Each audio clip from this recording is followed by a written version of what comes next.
আসসালামু আলাইকুম। কেমন আছেন সবাই? আশা করি আপনারা সবাই পরিবার পরিজন নিয়ে ভালো আছেন, সুস্থ আছেন, নিরাপদে আছেন।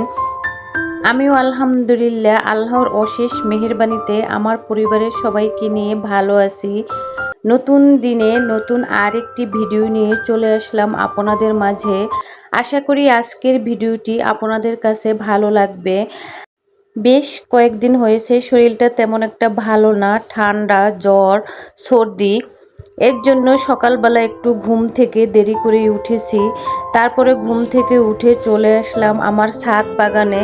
ছাদ বাগানে এসে যদি একটু মনটা ভালো হয়ে যায়, তার জন্য ঘুম থেকে উঠে চলে আসলাম যে দেখতে আমার ছাদ বাগানে কি কি ফুল ফুটেছে।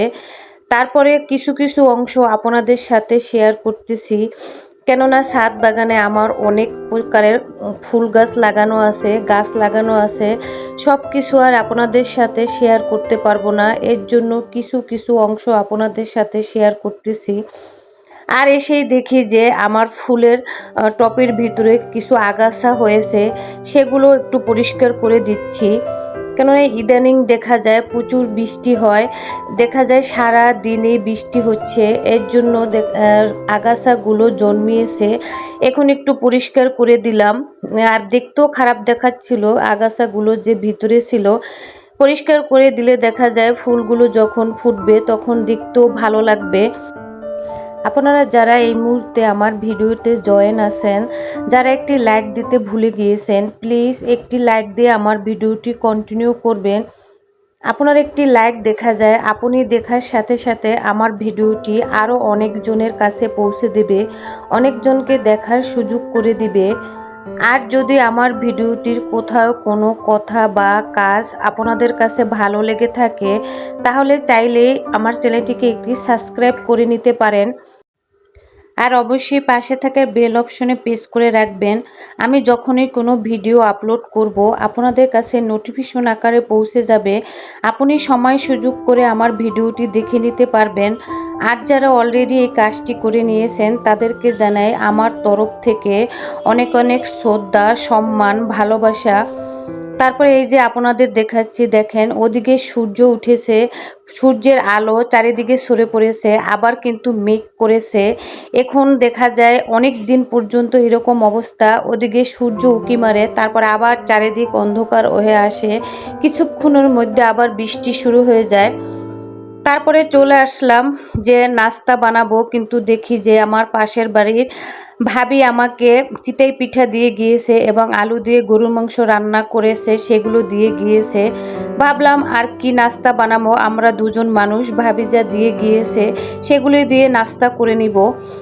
আপনাদের ভাই আর আমি এগুলো দিয়ে নাস্তা করে নিব। আর আরফানের জন্য ডিম সিদ্ধ করতে বসিয়েছি, ওকে ডিম সিদ্ধ খাওয়াবো আর দুধ খাইয়ে দেব। এটা দিয়ে আমাদের আজকে সকালবেলা চলে যাবে। আর আজকে সারাদিনের রান্নার কোনো আয়োজন নেই, কেননা আজকে আমাদের দুপুরবেলা দাওয়াত আছে, এর জন্য আর দুপুরের জন্য রান্নার প্রয়োজন নেই।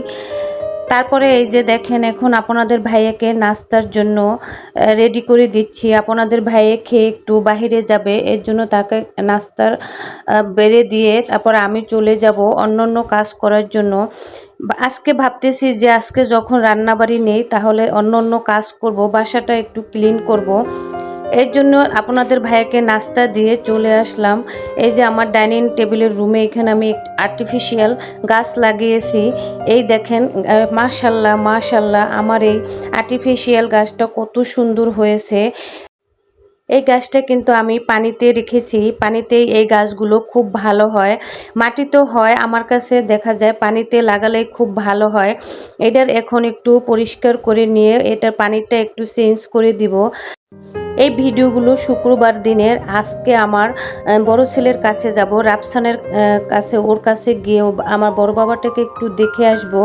আর ওকে কিছু প্রয়োজনীয় জিনিসপত্র দিয়ে আসবো, মজা কজা দিয়ে আসবো। এর জন্য আমি ওখান থেকে এসে তারপরে আবার দাওয়াতে যাব।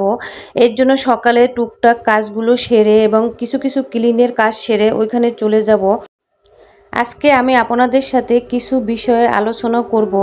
আমি যেভাবে আমার সংসারে নিত্য প্রয়োজনীয় কাজকর্মের থেকে কিভাবে আমি টাকা অপচয় রোধ করি এবং সঞ্চয় করে থাকি সেগুলোই আপনাদের সাথে আজকের ভিডিওতে আলাপ করব।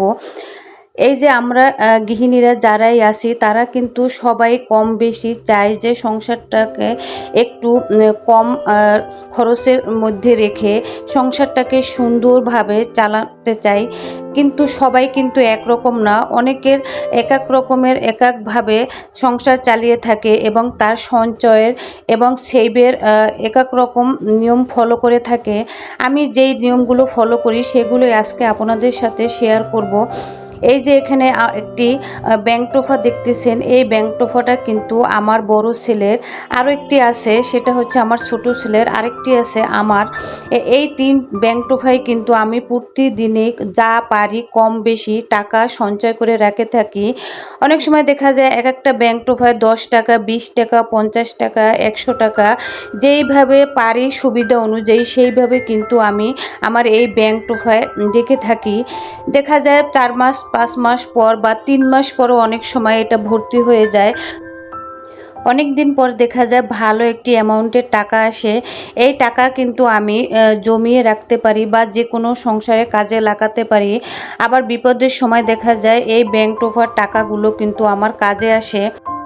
তারপরে আজকে আপনাদের সাথে শেয়ার করব যে আমরা গৃহিণীরা একটু সতর্কভাবে আর একটু সেভ করে চললে কতটা আমাদের সংসারের জন্য উপকারী, আর সংসার থেকে আমরা কতটা টাকার খরচ বাঁচাতে পারি। এই যে কারেন্ট বিলের কাগজটা দেখতেছেন, এইখানে কিন্তু আমার গত মাসে কারেন্ট বিল উঠেছে 2200 টাকার উপরে।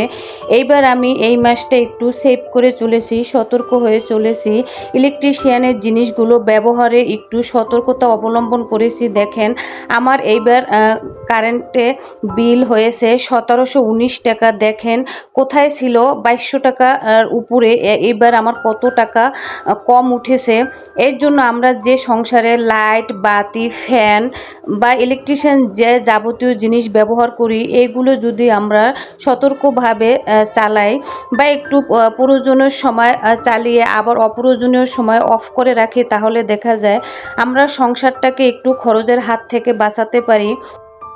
আমার বড় বাবাটার কাছে যাব এখন, এর জন্য ওর জন্য ড্রাগন নিয়ে নিচ্ছি, কেননা আমার বড় বাবাটার নাকি খুবই ড্রাগন খেতে মন চাইছে। এর জন্য ওর বাবা দেখেন কতগুলি ড্রাগন নিয়ে এসেছে। তারপরে ওর মুখে নাকি একটু ঘা হয়েছে, এর জন্য ওর জন্য মুখের একটি জেল নিয়ে নিয়েছি। তারপরে এই যে দেখেন আমি ঢাকায় গিয়েছিলাম, সেগুলোর ভিডিও তো আপনাদের সাথে আপলোড করেছি। ওই সময় ওর জন্য একটি চাবির রিং নিয়ে এসেছি। এই চাবির রিংটা এতদিন দেইনি, কেননা দুষ্টুমি করব। আজকে ওকে এই রিংটা দিয়ে আসবো আর সারপ্রাইজ দিব। এই যে এখন রওনা হয়েছি, দেখেন আমার ড্রয়িং রুমে কিন্তু বাতি জ্বালানো না, খুবই অন্ধকার দেখাচ্ছিল।